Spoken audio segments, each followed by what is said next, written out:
Olá, meu nome é Fernando Duarte, eu sou aluno da disciplina de Física Teórica 2 com o professor Marcos Braun na UTFPR. Esse vídeo objetiva a obtenção de nota parcial por meio da resolução de um exercício em vídeo. O exercício que eu escolhi é o exercício 74 do capítulo 19 do volume 2 do Halliday, que é sobre o assunto de termodinâmica, certo? A questão diz o seguinte: qual é o número de moléculas por metro cúbico no ar a 20 graus Celsius e a uma pressão de uma atmosfera? Essa é a A. E a B é: qual é a massa de um metro cúbico desse ar? Suponha que 75% das moléculas são de nitrogênio e 25% são de oxigênio. Certo? Vamos começar aqui pela resolução do item A dessa questão. É perceptível que ele nos dá algumas grandezas que são necessárias para equacionar, né, o problema, como a própria questão da temperatura, né, a pressão e também o metro cúbico aqui que nos é dado, né, o volume. E com isso a gente consegue usar alguns recursos para conseguir descobrir qual de fato é esse número de moléculas, né?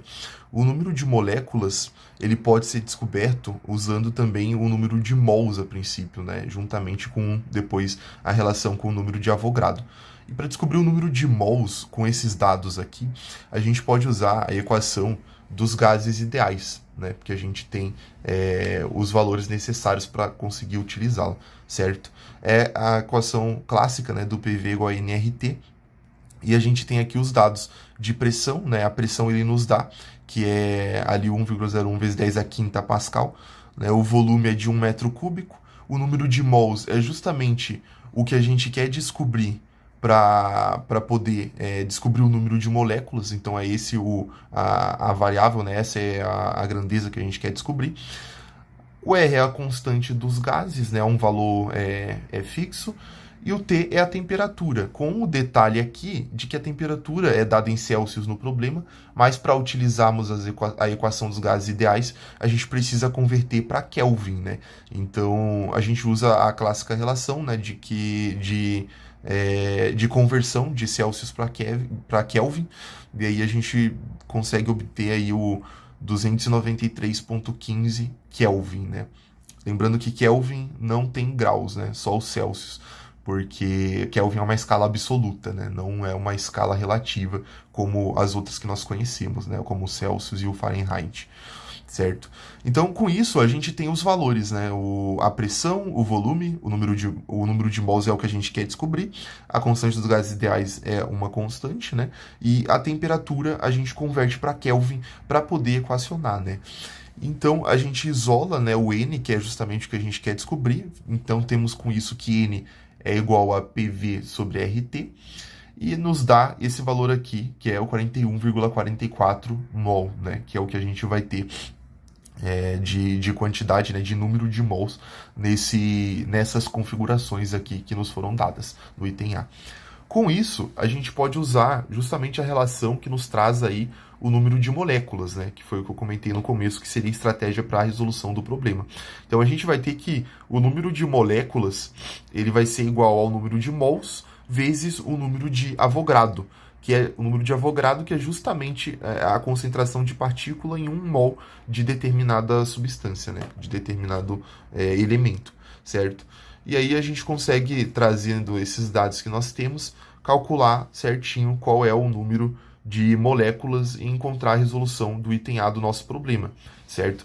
Que vai ser justamente a multiplicação do número de mols pelo número de Avogadro, que nos dá 2,49 vezes 10 a 25 moléculas por metro cúbico. E com isso resolvemos o item A. O item B, ele já vai, vamos lembrar ali o que ele nos pede, qual é a massa de 1 metro cúbico desse A. E suponha que 75% das moléculas são de nitrogênio e 25% são de oxigênio. Então ele vai querer justamente qual é a massa que 1 metro cúbico desse A, que tem esse número de moléculas aqui, qual é a massa que ele vai ter, certo? Com isso, a gente consegue, utilizando a massa molar do nitrogênio, né, que é um valor tabelado também, e a massa molar do oxigênio, a gente consegue usar as relações que ele nos deu de porcentagem, né, de composição do ar, que é de 75% de nitrogênio e 25% de oxigênio, a gente consegue calcular a massa molar média do ar, certo? A massa molar média do ar, ela vai ser dada justamente pelo 75% vezes a massa molar do nitrogênio, que é 28 gramas por mol, mais o 0,25%, que é o que resta, né, da composição, pela massa molar do oxigênio, que é o 32 gramas por mol, certo? E com isso, a gente consegue descobrir que a massa molar média do ar é de 29 gramas por mol, que faz bastante sentido, inclusive, se você for ver aqui levar em consideração os valores ali da massa molar do nitrogênio e do oxigênio, certo? Tendo essa massa molar média do ar de 29 gramas por mol, é possível calcular justamente qual é a massa desse metro cúbico, né? A massa em quilos, né? A massa em quilograma mesmo desse metro cúbico, utilizando essa relação aqui, que essa massa ela vai ser igual ao número de mols que eu tenho nesse metro cúbico, vezes a massa molar média, né? Desse por mol, né? Que é de 29 gramas por mol. Então é uma multiplicação, uma relação simples, né?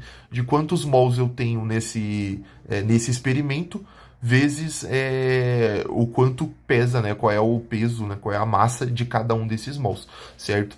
E isso nos dá, né, esse 41,44 vezes 29, nos dá justamente 1.201,76 gramas, que convertendo para quilos, a gente tem aí 1,2 kg de massa para 1 metro cúbico desse ar.